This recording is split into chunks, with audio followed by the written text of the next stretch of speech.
어머니께서 묻지마 폭행을 당했습니다. 동네 골목길에 가던 중에 갑자기 마주친 남자분이 무차별하게 폭행을 했다고 합니다. 어머니께서는 현재 광대뼈와 왼쪽 팔이 골절된 상황이고 시력 역시 현저하게 낮아져서 안경으로도 감당이 안 된다고 합니다.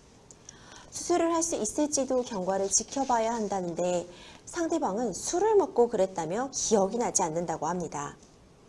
어머니께서는 술에 취한 것 같지 않았다고 하시는데 사실 CCTV로만 보면 취한 건지 아닌 건지도 모르겠습니다. 막무가내로 나오는 상대방을 어떻게 하면 최대한 무겁게 벌을 줄 수 있을까요? 심신미약이 아니라는 걸 만약에 밝혀낼 수 있다고 하면 거짓 증언 같은 걸로 추가 고소할 수 있나요? 이런 안타까운 사연이 접수되었군요. 굉장히 어머님께서 심하게 다치셨어요. 네, 묻지마 폭행 정말 심각한 사회 문제가 아닐 수 없는데 술을 마시고 그랬다. 저는 이 말에 너무너무 지금 분노가 차오르는 것 같아요. 사연 보신 소감 어떠세요? 네. 우리나라가 다른 나라들에 비해서는 비교적 치안이 잘 되어 있는 편이고요. 근데 다만 최근에는 소위 묻지마 폭행 같은 묻지마 범죄가 좀 심심치 않게 벌어지고 있어서 이게 좀 염려스러운 상황입니다. 묻지마 범죄 위험성은 특별한 이유가 없고 대상자가 무차별적이기 때문에 누구나 피해를 입을 수 있고 또 피해를 입더라도 실질적인 손해에 대한 배상을 받기 어렵다는 점이 참 안타까운 부분입니다.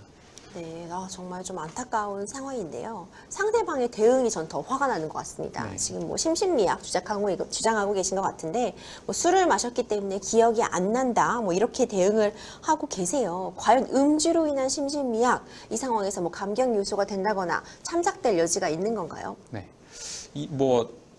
심신미약 감경은 양형기준, 폭행범죄 양형기준 사유에 해당하기는 하거든요. 근데 그 심신미약 사유에 대해서 사회적인 비판이 굉장히 많고 오히려 더 악질적인 범죄를 저질러 놓고 본인의 정신병적 소견 혹은 음주 사실 등을 핑계대는 거에 대해서 비판적인 여론이 많고 실제로 법원에서도 엄격하게 그 감경 적용을 인정하고 있거든요. 근데 위 사안에서는 더군다나 술을 마시고 범행을 저지른 데 그치지 않고 기억이 나지 않는다면서 피해자와 합의에도 지금 소극적인 모습으로 보이는 것 같아요. 그럼 이 경우는 오히려 가중적 양형 인자로서 범행 이후의 정상, 그러니까 피해 회복에 노력을 했는지 등에 비춰보면 오히려 가중 요소로 적용할 가능성이 매우 높습니다.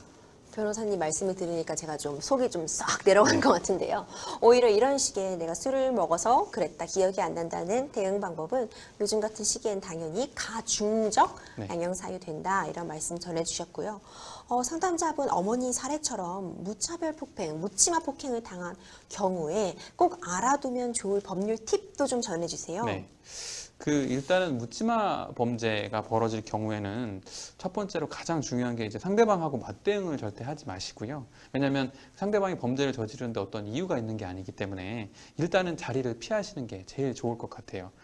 민형사 조치는 사후적인 피해에 대한 회복에 불과할 뿐이고 피해를 입지 않은 상태로 회복시켜주기는 어렵거든요. 다음으로 이제 두 번째 말씀드리고 싶은 건 바로 경찰에 신고를 하시거나 아니면 주변에 도움을 요청하셔서 경찰에 도움을 요청하는 것이 제일 좋을 것 같습니다. 그리고 만약 피해를 입었다면 그 사후적으로는 경찰에 신고한 후에 적극적으로 치료도 받으시고 피해에 관한 증빙 자료를 남기신 다음에 이후에 이루어질 수사나 재판에서 피해자로서 증거를 적극적으로 제출하시는 방법으로 대응하시는 게 가장 좋을 것 같습니다. 네, 맞습니다. 변호사님이 굉장히 현실적인 해결책들을 주셨네요. 일단은 피하라. 일단은 도망가든 그 상황을 빨리 모면해서 피해를 좀 최소화하고 그 이후에 수사기관에 신고라든지 그런 법적 대응은 좀 손색을 같이 하라. 이런 조언 주셨어요. 이제 일반적인 꼭 묻지마 폭행이 아니라도 폭행 때문에 소송을 하시거나 고소를 하시는 거나 이런 분들이 정말 많잖아요.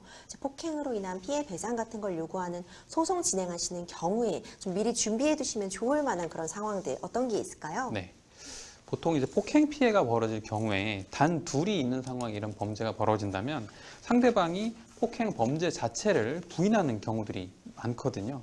그러면 이제 경미하게라도 폭행이 벌어졌으면 피해자한테 흔적이 남게 돼 있습니다. 상처가 어디가 찢어졌다거나 멍이 들었다거나.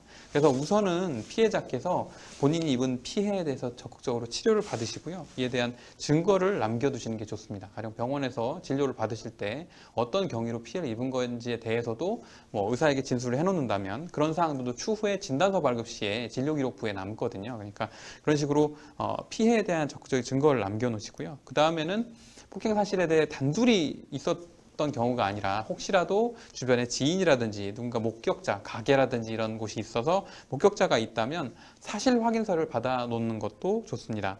그리고 마지막으로는 그 피해자께서 직접 증거를 수집하는 것 자체가 조금 어려운 경우들이 있을 수 있어요. 자칫 뭐 CCTV 같은 걸 본인이 무리하게 뭐 편의점이라든지 뭐 이런 거 설치된 CCTV를 무리하게 확보하시려다가 그 자체로 또 추가적인 법률 위반이 될 수 있으니까요. 일단 당사자 간에 상대방한테 이 폭행 사실을 인정하는지 뭐 그거에 따른 뭐 배상할 의사가 있는지 이런 거에 대해서 원만한 합의를 먼저 시도해 보시고 그 과정에서 상대방의 대응 태도 같은 것도 증거로 남기실 수 있고요. 그래서 합의를 시도했는데도 불구하고 상대방이 지속적으로 범죄를 부인하고 피해 회복이 어렵다.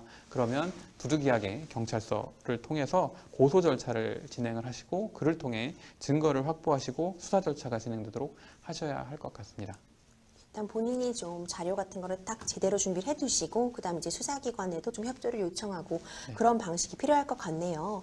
지금 상담자님께서 또 하나 궁금하게 생각하고 계신 부분이 지금 심신미약 주장하면서 술을 마셨다고 하고 계신데 사실 CCTV만 봐서는 뭐 술을 마신 건지 불분명하다. 그리고 뭐 어머님께서도 술 마신 것 같진 않았다 이렇게 말씀 주셨다고 해요. 만약 이 심신미약 주장을 위해서 거짓으로 음주 주장을 하고 있는 경우에 이에 대해서 뭐 거짓 증언 뭐 이런 부분으로 고소가 될 수 있을까요? 네, 일단은 그 피의자가 범행을 저질렀다고 추정되는 피의자가 자기의 범행을 부인하거나 뭐 양형 사항에 대해서 과장하는 것 자체를 처벌하기는 조금 어렵습니다. 그 형사 피의자한테는 기본적으로 방어권이 보장되어야 하기 때문이거든요. 그런데 다만 범행을 부인하거나 양형 사항에 대해서 과장한 것이 실제 재판, 형사재판 과정에서 드러날 경우에는 앞서 말씀드린 것처럼 양형에서 가중적 사유로 작용할 수 있어서 오히려 뭐 일반적인 사건에 비해서 보다 엄하게 처벌될 위험성이 있습니다. 그렇군요. 이제 괜히 애매하게 좀 형을 좀 덜하게 받아보려고 함부로 이런 식의 네. 주장을 했다가는 오히려 더 가중해서 처벌받을 수 있다는 점도 기억해 두시면 좋을 것 같습니다.